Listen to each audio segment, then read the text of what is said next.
The epic struggle of Kashmiri people to secure internationally accepted right to self-determination is gaining momentum with each passing day. To crush this popular movement, India has deployed over 700,000 troops who are brutalizing Kashmiri population with atrocious vengeance. These trigger-happy savages equipped with sweeping powers under the draconian laws are round-the-clock engaged in systematic genocide of Kashmiri Muslims with total impunity. They're rewarded with gallantry awards and cash prizes for killing, arson, loot, torture and rape of Kashmiri women. It seems as if ambition bug has stung Indian forces in occupied Kashmir. Motivated by cash prizes and out-of-turn promotions, these dark forces are inflicting untold miseries, pain and trauma on the innocent people. The culture of impunity has made Indian forces more dreaded, more violent and more vindictive, and their hands are drenched with the blood of innocent Kashmiris. Since 1989, these cannibal forces have killed nearly 100,000 Kashmiri, irrespective of their age and gender.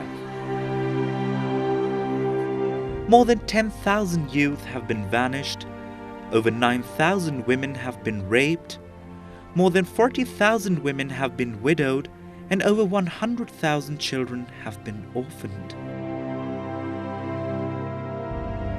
Although India has banned the entry of all international human rights organizations in Kashmir to hide its crimes from world view, yet some courageous human rights activists have managed to expose some genocidal crimes perpetrated by occupational forces in Kashmir. International People's Tribunal on Human Rights and Justice in Indian-administered Kashmir conducted a survey into unknown and unmarked mass graves in different parts of Kashmir and exposed the horrible crimes of occupational forces.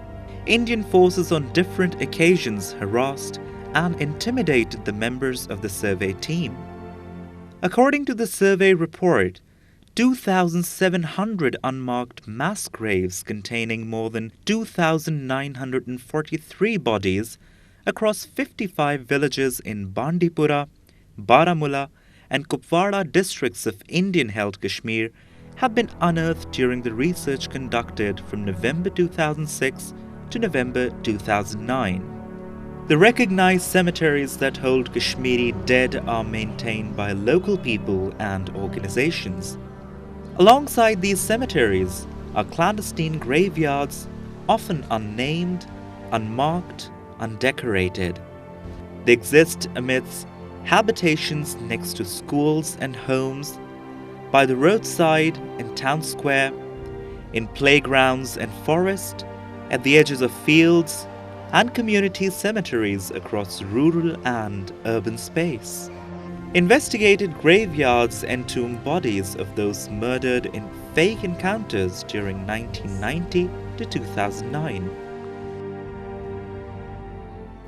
Between November 2006 to January 2008, prior to the formal constitution of International People's Tribunal on Human Rights and Justice, the Association of Parents of Disappeared Persons, a member of Jammu and Kashmir Coalition of Civil Society, which instituted International People's Tribunal on Human Rights and Justice, conducted initial research and released a document in April 2008 with details of certain unnamed mass graves in Baramulla district.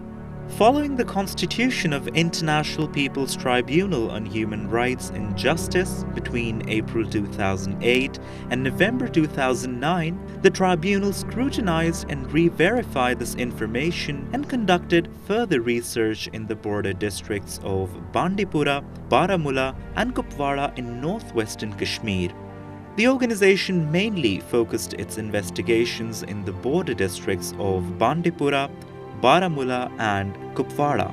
They also undertook additional work in Anantnag, Budgam, Gandarbal, Shopaiya and Srinagar districts of Kashmir, and in Doda, Poonch and Rajouri districts of Jammu.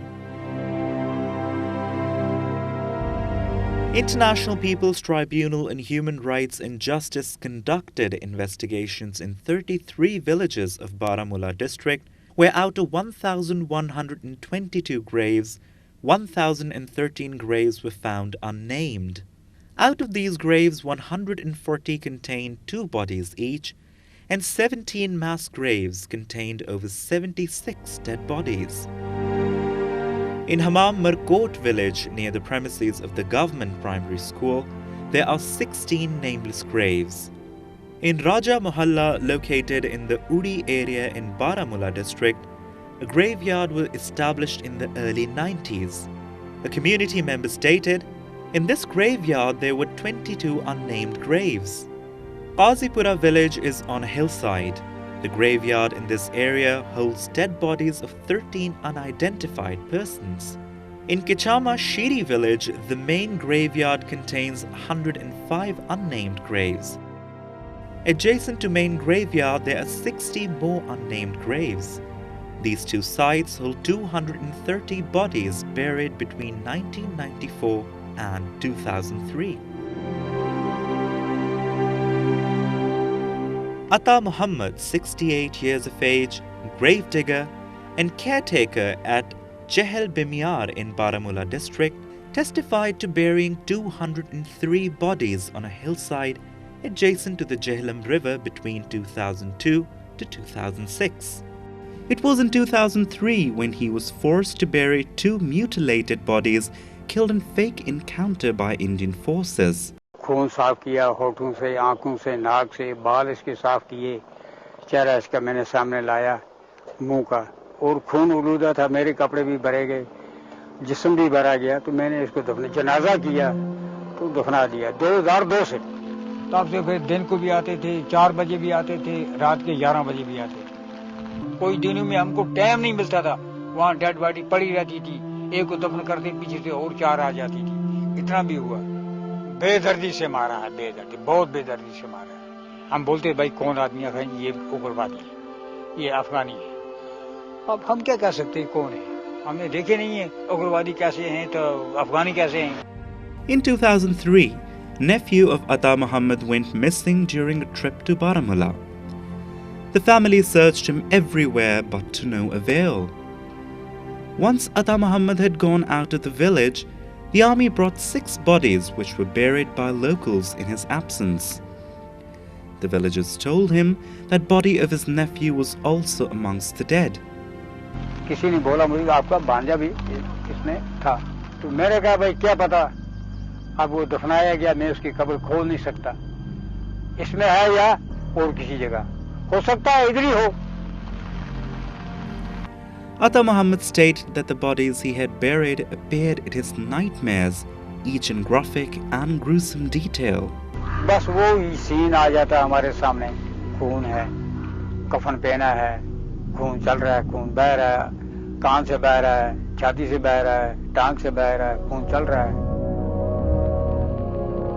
इनकी न शक्ल, इनकी जवानी, इनका चेहरा देखकर हमको नींद भी नहीं आती थी।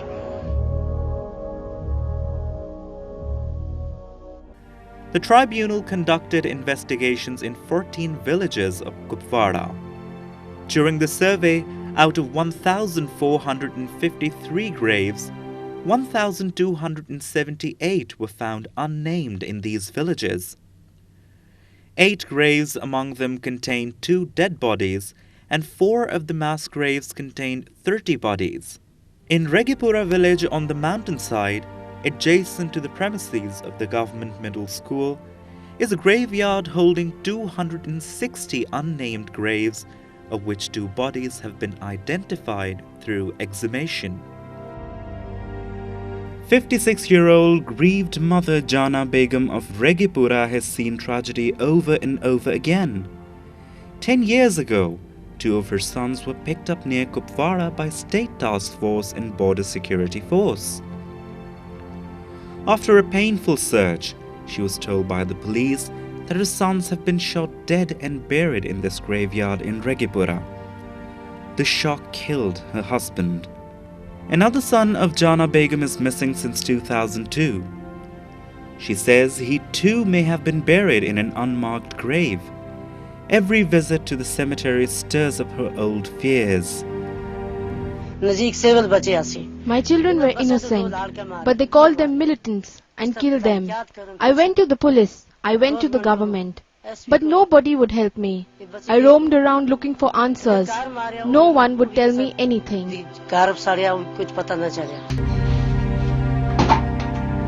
In Thumina Chak Chaukibal, the graveyard located in the vicinity of 33rd Battalion of Rashtriya Rifles, holds 34 nameless graves buried by locals since its establishment in 2004.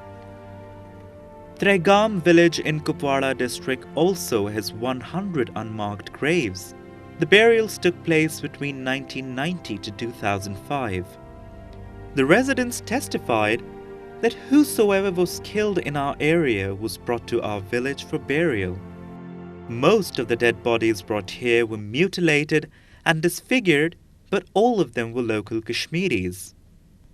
The plea of the police and the army, they're unclaimed bodies, meaning that they want to give the impression they are the foreign militants. We are only saying that you have no police record, because normally if somebody is buried, his photograph is to be there, and under which circumstances he was killed, what we call the FIR, that should be there. There's nothing.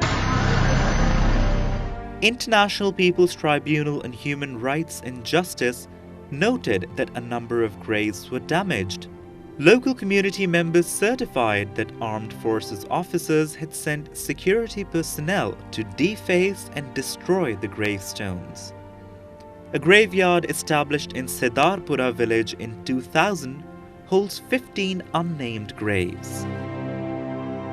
A graveyard was established in Karalpura in 1990, where 285 dead bodies were brought to local residents by the armed forces personnel for burial. In Bandipora, investigation was conducted in 8 villages, and out of 125 graves, 82 were found unnamed. 6 graves were carrying 2 bodies each, and 2 mass graves contained 6 bodies. In Bazipura Ajas village, a local graveyard is situated on the right side of the Srinagar-Bandipura road, approximately 45 kilometers from Srinagar. In one instance, residents stated that officers of the Special Operations Group at Gandarbal and 13th Battalion of Rashtriya Rifles had handed over to them a bullet-riddled dead body, claiming it to be that of a foreign militant killed in an encounter on the outskirts of Bazipura. On February 3, 2007, a body was exhumed and identified to be that of Shaukat Ahmed Kataria, a local youth. Shaukat Ahmed Kataria was disappeared on the evening of October 4, 2006 from Alamgiri Bazaar in Srinagar while performing the tasks of an imam at a local mosque. In Hajam Mohalla Safapura, the graveyard holds the bodies of 16 persons. Their graves are distinguishable as mounds of soil and grass. In Bhat Mohalla Sumbul in Bandipura, behind the village mosque there are a number of unnamed graves in a form of grassy mounds which can only be located with the assistance of local community members. One of these graves holds the body of Abdur Rahman Padar. Abdur Rahman Padar, 35 years of age carpenter, was a resident of Anantnag district. He was reported missing from Batamalu bus stand in Srinagar, where he was arrested on December 8, 2006. On January 28, 2007, the police stated that Padar had been killed in a fake encounter at Vaskura, Gandarbal district. Special Operations Group officials had identified and recorded him to be Abu Hafiz from Multan, Pakistan. Later, Padar's body was exhumed from the graveyard and identified. Photography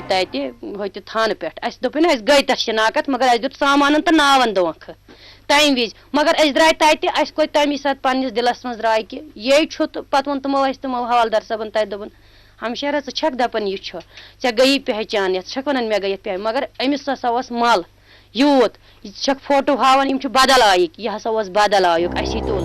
International People's Tribunal on Human Rights and Justice had noted that 50 bodies whose cases were available for study and had been killed and buried by Indian forces and dubbed as foreigners were local civilians. Out of 50 bodies buried, 47 were killed in fake encounters by Indian forces, 41 were identified to be local civilians, 1 was identified as a local militant, 1 was drowned, and 7 remain unidentified, but none was identified as a foreign insurgent. Local community members testified that in addition to the burials, bodies of persons killed by security forces had been disposed of in the Chenab and Jhelum rivers of Kashmir. On 25th March 2002, army officials attached with 7 Rashtriya rifles disappeared and killed 5 civilians in a fake encounter in Panchaltan. These 5 were recorded as foreign militants responsible for killing 35 Sikhs at Chetti Singhpura village in Anantnag district. The families of the 5 dead refuted the claim and said that those killed by Indian forces were actually missing villagers. After the investigation, it was found that these were local civilians arrested 10 days before Chetti Singhpura incident. The youth were identified as Zahoor Ahmed Dalal, Bashir Ahmed Bhatt, Jumma Khan, and Muhammad Yusuf Malik, arrested from Anantnag and Kokarnag and killed in fake encounter in Anantnag area. In another case, Ram Lal and Ashok Kumar, 2 Hindus from Jammu, were killed and dubbed as foreigners. The deceased were porters with the army. A soldier from the same unit disclosed in an anonymous letter written to the victims' parents that the deceased were killed by Rashtriya Rifles at Lolab to compete for gallantry awards. 13/4/2004 को major विजय चहर, नाय जय सिंह, रेफरमैन दिलीप, रेफरमैन जसबीर, ये चारों जम्मू के 4 मजदूरों को लेलवा पहाड़ी में ले गए. 20/4/2004 को इन चारों मजदूरों को पहाड़ी में ले जाकर मार दिया गया. 2 मजदूरों को ऊपर ही मिट्टी में दबा दिया और 2 के मुंह पर इतनी गोलियां बरसाई गई कि उनका चेहरा ना पहचाना जा सके. ना दोनों को उग्रवादी दिखा दिया गया. 2 dead bodies that were part of a triple murder case were buried in Kichama, Shiri in 1999. These 2 bodies were exhumed later. Following the exhumation, these graves were filled with 2 other bodies. And according to the family members, on June 23, 1999 at about 7:45 p.m., Special Task Forces personnel apprehended 3 young men riding on a scooter. The 3 men were from Srinagar. Ghulam Rasool Mattu, a resident of Nawakadal area, Javed Ahmed Shah of Lal Bazar, and Nazir Ahmed Gilkar from Nohata. They were returning from a marriage ceremony. The trio was dragged to the police station in Sora and detained inside the police station. It is said that the station house officer, along with his 6 accomplices, tortured them and later killed them. 8 दिन के बाद हमको मतलब टालते रहे, आज देंगे कल देंगे कल देंगे. 8 दिन के बाद हमने वहां से फिर लाशें निकाली और अपने मजार में वो दफन किया. हम यही कहते हैं गवर्नमेंट से, इसको पकड़ो, इसको सजा दो. Resident of Lolab, Kupwara, Wali Muhammad still mourns the loss of his son Farooq, killed in August 2003 by Indian forces. Farooq was taken from a bakery in Srinagar by Indian forces and then shot dead and passed off as a militant. When Wali Muhammad learned that his son was buried in this graveyard, he went to the court and won the exhumation order. It has been 5 years, but he is still denied justice.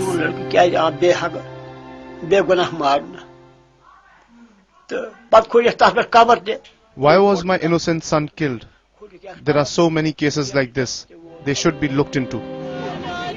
Like Wali Muhammad, Many relatives dig up bodies from unmarked graves looking for clues, but for them there's no light at the end of the tunnel.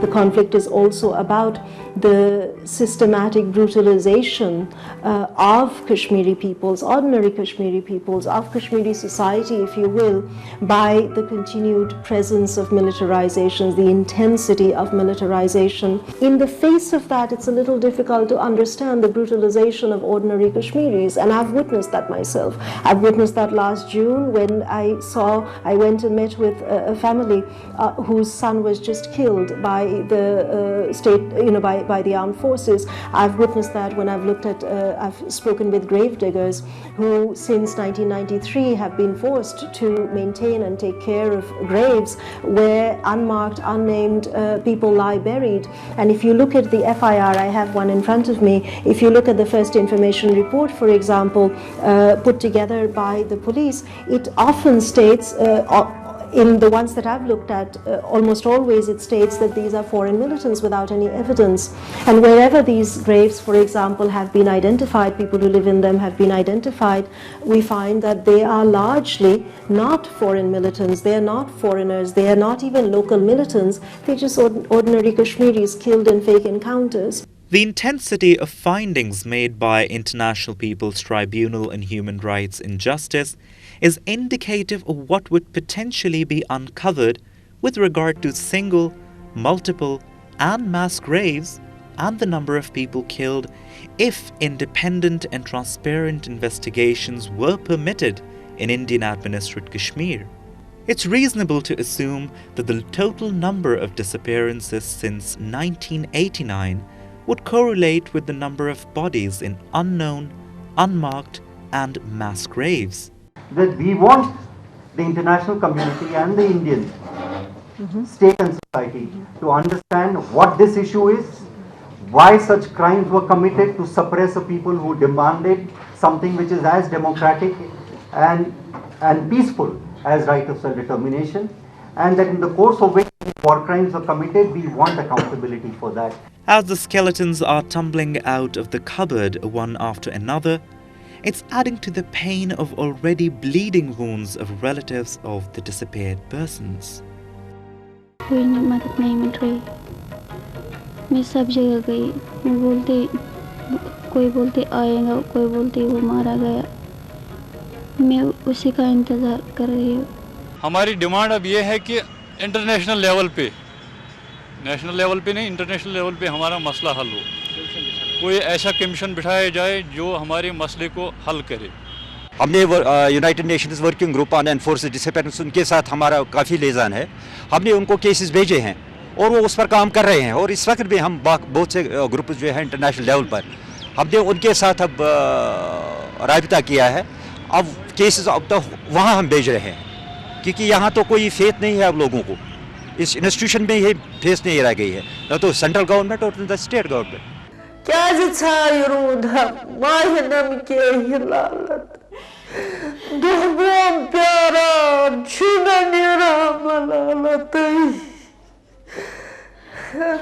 Potra क्या